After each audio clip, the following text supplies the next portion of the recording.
Como ter uma ereção firme sem depender de remédio toda vez? Tá aí o santo graal da urologia, a busca infinita pelo bóson de Higgs. Peguei pesado agora, hein? Bóson de Higgs. Só aqui você vai ver urologia e física. Bom, menos física, mais urologia. Mas vamos lá. Se toda vez que você vai transar bate aquela insegurança e você sente que precisa de um comprimido para garantir que vai dar certo, presta atenção nesse vídeo, mas presta atenção mesmo. Porque muita gente acha que o único problema é esquecer de comprar a nossa querida Tadalafila ou o nosso querido Sildenafil, que na verdade é tudo da mesma família, né? Mas na real, o problema pode ser bem outro. Enquanto você só ficar dependendo do remédio, a causa mesmo, ela continua ali, quietinha, sem ninguém olhar de verdade pra ela. Sabe o que é mais comum eu ouvir no consultório? O cara chega e fala assim: doutor, o remédio parou de funcionar. E aí eu pergunto: quando é que você começou a tomar? E ele responde: faz uns 2 anos. 2 anos tomando comprimido, sem nunca ter investigado por que a ereção falhou daquela primeira vez. 2 anos abafando o sintoma sem procurar resolver a causa. Eu sou o Dr. Rafael Siqueira, urologista desde 2013, especializado em saúde sexual masculina. E hoje eu quero te mostrar o que realmente deixa uma ereção firme e principalmente quando dá para melhorar isso sem precisar correr pro remédio toda santa vez. Mas vamos entender isso junto, tá? Vamos começar com uma coisa que muita gente confunde. Tratamento e solução não são a mesma coisa necessariamente. Na verdade, são coisas completamente diferentes. A Tadalafila, o Sildenafil, o Vardenafila, o Iodenafila são os remédios que a gente chama que são os inibidores da fosfodiesterase 5, claro, calma que vocês não precisam saber isso. Eles podem funcionar muito bem quando são muito bem indicados, tá? Não tem nada contra, na verdade, pelo contrário. Acho que são remédios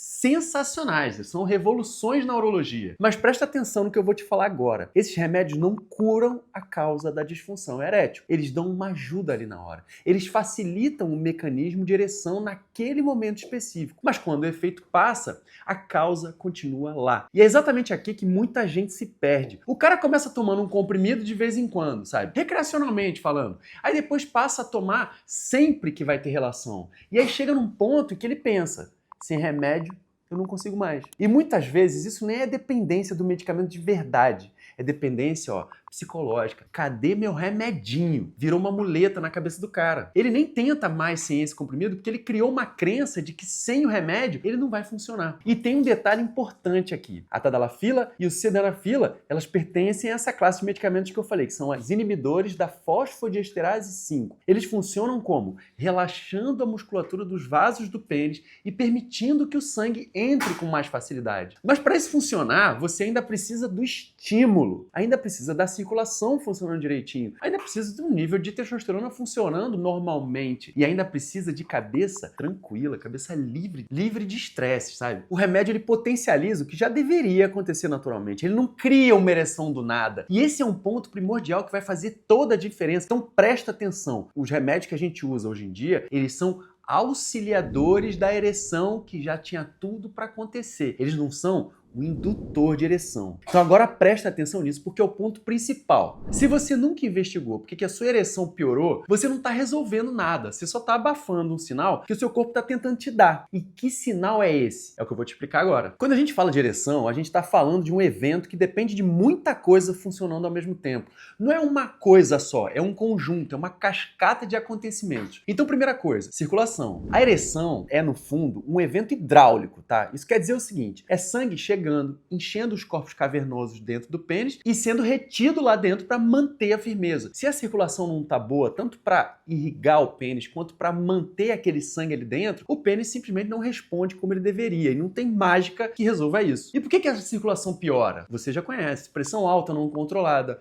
colesterol alto, diabetes, tabagismo, sedentarismo, obesidade. Essas condições vão danificando os vasos ao longo do tempo. E o pênis, por ter vasos muito pequenininhos, ele é um dos primeiros órgãos a sentir isso. Por isso eu sempre digo um troço interessante: a disfunção erétil muitas vezes aparece antes do infarto do miocárdio. Olha que sinal importante. O pênis, ele é um termômetro do sistema cardiovascular do homem. Segunda coisa, e muita gente subestima: o cérebro. Cara, a ereção começa na cabeça, a partir de estímulos elétricos mesmo, dos nervos, que vão gerar uma cascata de acontecimentos que culminam com o relaxamento dos corpos cavernosos e a entrada de sangue. Ansiedade, medo de falhar, aquela ansiedade de performance, sabe? Excesso de preocupação com outras coisas que não tem nada a ver com sexo, estresse crônico, tudo isso ativa um chamado sistema nervoso simpático, que é o sistema do alerta, do perigo. E quando o corpo entra em estado de alerta, seja a razão que for, seja porque você está ansioso para transar ou porque você ouviu um tiro na rua, Aqui no Rio é um pouco mais frequente, digamos assim. o fluxo de sangue para o pênis cai e a ereção vai embora. Sexo e estado de alerta são duas coisas que brigam entre si. O corpo não consegue estar em modo de luta ou fuga e em modo de prazer ao mesmo tempo. Isso nem faz sentido, né? Terceira coisa importante, os hormônios. A testosterona tem um papel importante na libido, na resposta erétil, na disposição em geral. Então, quando ela está baixa, o homem sente que o desejo diminuiu, que a ereção ficou mais fraca, que o prazer ficou menor. Isso não é frescura, não. Isso é fisiologia. Tem homem que tá há anos com testosterona baixa, se sentindo mal, sem entender por quê, tomando remédio para ereção e nunca fez um exame hormonal real com um urologista e endocrinologista, hein? Pelo amor de Deus, voltando àquele assunto de sempre, não existe medicina hormonologia, não existe medicina de otimização hormonal, então esquece isso. E além disso, o sono ruim. Homem que dorme mal tem queda de testosterona, tá? Então basta você dormir apenas 5 horas por noite para depois de uma semana, você tem uma queda real e mensurável nessa testosterona. Tem aumento de cortisol, que é o hormônio do estresse. Tem piora da circulação, da disposição, do humor. O sono é quando o corpo regula praticamente tudo. Dormir mal é uma das coisas que mais impacta a saúde sexual masculina e quase ninguém associa. Mas essa queda de testosterona, eu nem preciso dizer que tem que fazer reposição, né? É só dormir direito, desgraça! Então junta tudo aí. Circulação comprometida, cabeça ansiosa, hormônio baixo, sono ruim, que na verdade é tudo parte da mesma questão aí. E aí o cara chega no quarto e o remédio mal dá conta de segurar. E ele continua aumentando a dose, trocando de medicamento, gastando dinheiro, enquanto a causa real mesmo fica lá quietinha. Tá, beleza, doutor. Então como é que eu saio dessa? Calma, que agora chegou a hora de eu te mostrar o caminho. Aqui é onde a coisa começa a mudar de verdade. E o primeiro passo parece ser meio óbvio, mas a maioria dos homens nunca fez. Descobrir a causa. Não existe um tratamento igual para todo mundo. Quem te disser isso está te enganando. Tem homem com problema vascular da circulação, tem homem com problema hormonal, testosterona lá embaixo, tem homem cuja causa principal é a ansiedade de desempenho, nada orgânico e tudo psicológico. E tem homem com a combinação de 2, 3 causas ao mesmo tempo. Claro que você tem um problema orgânico, psicológico, vai pro barro, né? São caminhos completamente diferentes e o tratamento precisa ser diferente também, individualizado, avaliado. E nessa avaliação a gente olha pro histórico clínico. Você tem pressão alta? Diabetes, colesterol alterado, fuma, bebe com frequência, dorme bem, tem estresse crônico, tá acima do peso, a gente pode pedir exame de sangue, testosterona total e livre, prolactina, glicemia, perfil lipídico, função tireoidiana que tá sendo escanteado pra caramba e que altera muito mais do que testosterona, por exemplo. E vários outros exames baseados naquela individualidade do próprio paciente. E aí a gente entende quando a disfunção começou, em que situações ela acontece, se tem uma ereção matinal, se acontece também com masturbação, por exemplo, em que aí você afasta a outra pessoa e a questão psicológica diminui bastante, e aí você tem uma visão real se aquele pênis está respondendo ou não. Cada detalhe conta. E aí, com esse mapa em mãos, o tratamento faz sentido. Em alguns casos, e digo que é a maioria, só de mudar o estilo de vida, dormir melhor, parar o cigarro, começar a se movimentar, a resposta da ereção já melhora bastante. Em outros, controlar a pressão, a glicemia faz toda a diferença. Em algum outro, tratar a ansiedade com acompanhamento psicológico ou psiquiátrico é o que destrava tudo. E sim, quando é indicado o remédio, entra como parte de um grande tratamento, mas deixa de ser sua única estratégia. Deixa de ser a muleta para virar mais uma ferramenta num plano maior. E deixa eu te dar um exemplo prático. Um paciente que eu atendi há alguns meses, 42 anos, saudável na aparência, vinha tomando sildenafil, o nosso querido Viagra, há 2 anos. Chegou no consultório porque precisava de doses cada vez maiores. A gente fez os exames e a testosterona estava num limite inferior ali, o que no contexto de dormir mal, ser sedentário, fazia sentido. Era como se fosse um painel ligado que a vida, na verdade, estava meio estranha.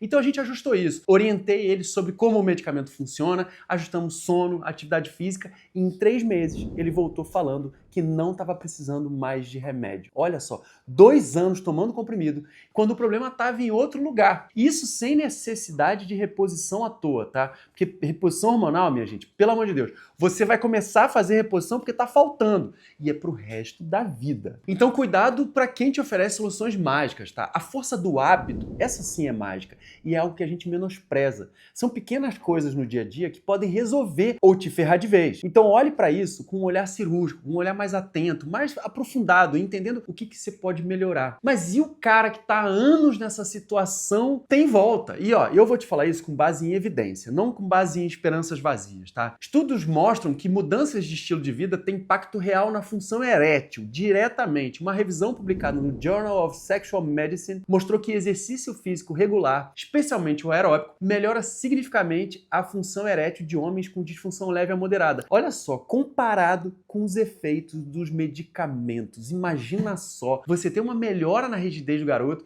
só de malhar, sem ficar gastando muito dinheiro. E se for gastar dinheiro, gasta com personal trainer, cara. Não é conversa de coach de internet, não. Isso é dado de pesquisa. Outro ponto, perda de peso. Homens com obesidade têm índice muito maior de disfunção erétil. E quando eles emagrecem, parte da função se recupera. Porque melhora a circulação, melhora a testosterona, melhora a resistência insulínica, você dorme melhor, você gosta do que você vê no espelho, se sente mais atraente, brinca com seu filho direito, não fica sonolento o dia inteiro. Ó, só tem vantagem. E o corpo responde quando você muda o ambiente interno dele. E tem algo que pouca gente sabe. Parar de fumar melhora a função erétil. O tabaco, o que ele faz? Ele danifica o endotélio, que é a camada interna dos vasos. Quando você para de fumar, esses vasos começam a se recuperar. E assim, de um dia para o outro, você já tem vantagem. Então só para, tá? Agora tem situações que o dano vascular já é mais extenso, que existe uma condição que não tem como reverter completamente. E aí, nesses casos, o tratamento médico é parte permanente do manejo. E tudo bem, tá? O objetivo não é demonizar o remédio, não, ele é uma baita ferramenta. O objetivo é entender o que ele é, essa ferramenta, e usar essa ferramenta certa no contexto certo,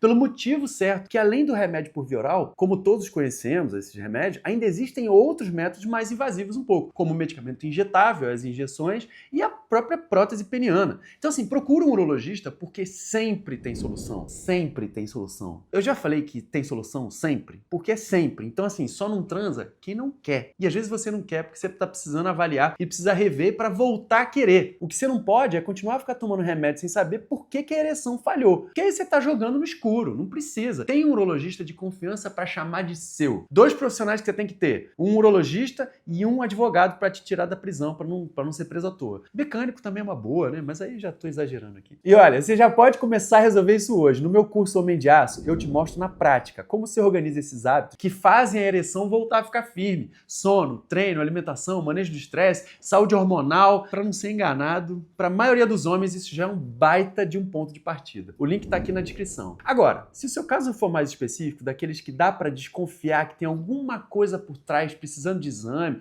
e avaliação médica, aí sim a gente marca uma consulta e o link também está aqui embaixo. E para fechar, deixa eu te dar mais uma ideia importante desse vídeo numa frase só. Guarda essa ideia aqui. O objetivo aqui nunca foi demonizar o remédio. Ele é uma ferramenta muito importante quando bem indicado. Fica tranquilo com isso. Se seu médico te indicou, segue ele. Escolhe um médico e vai na técnica dele. Mas uma ereção firme de verdade começa quando você entende por que ela deixou de acontecer. Quando você investiga a causa, quando você trata o que precisa ser tratado, a sua vida sexual muda. E a sua saúde como um todo ainda mais. Porque o pênis, meu amigo, ele não mente. Quando ele começa a falhar, o corpo está tentando te dizer alguma coisa. Vale a pena ouvir. Ouve o seu pinto, desgraça. E se esse vídeo te ajudou, se inscreve no canal aqui e me conta aqui embaixo. Qual desses fatores você não sabia que mexia com a ereção? Circulação? Hormônio? Sono? Ansiedade? Me conta aqui. E marca aquele amigo que precisa tomar tenência. Vai que ajuda alguém hoje.